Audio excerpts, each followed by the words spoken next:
ओम नमः शिवाय। हर हर महादेव। वही शिव है। शिव कौन है? शिव सत्यम है। सत्यम शिवम सुंदरम है।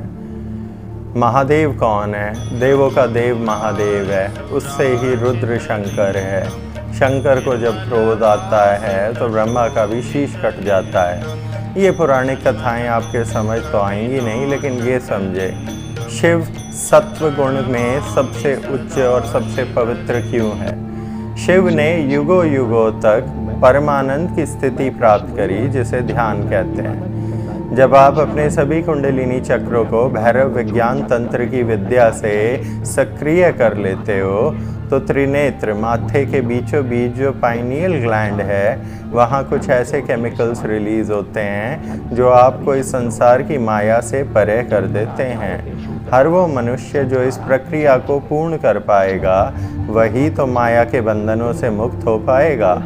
शिव ने इसी विद्या को सप्तऋषियों और परशुराम को प्रदान करा।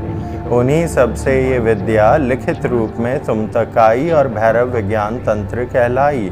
लेकिन तुम लोगों को लगता है कि भैरव विज्ञान तंत्र खोपड़ी के अंदर शराब पीना है, जो तुम्हारी अज्ञानता है।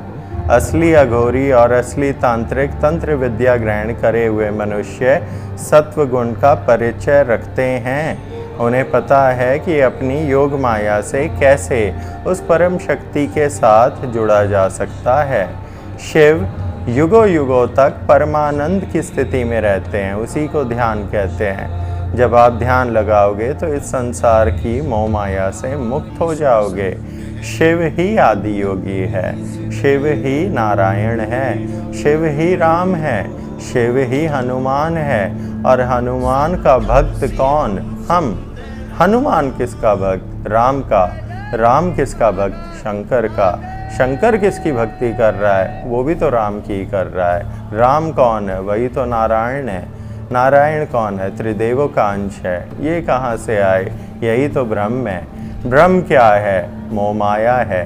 ब्रह्म के अनेकों अर्थ होते हैं। एक ब्रह्म का अर्थ होता है मिथ्या, जो आप सत्य और असत्य, सही क्या है गलत क्या है, धर्म क्या है अधर्म क्या है, भ्रमित होना। वो ब्रह्म ईश्वर ब्रह्म नहीं है। परमेश्वर से ही ये संसार उत्पन्न हुआ, वही परब्रह्म है। परब्रह्म से ब्रह्मा उत्पन्न हुआ, नारायण उत्पन्न हुआ और शिव उत्पन्न हुआ। जो भी योगी अपनी साधना पूर्ण करके शिव की तरह ध्यान लगाएगा वही परमानंद को पाएगा। ओम नमः शिवाय।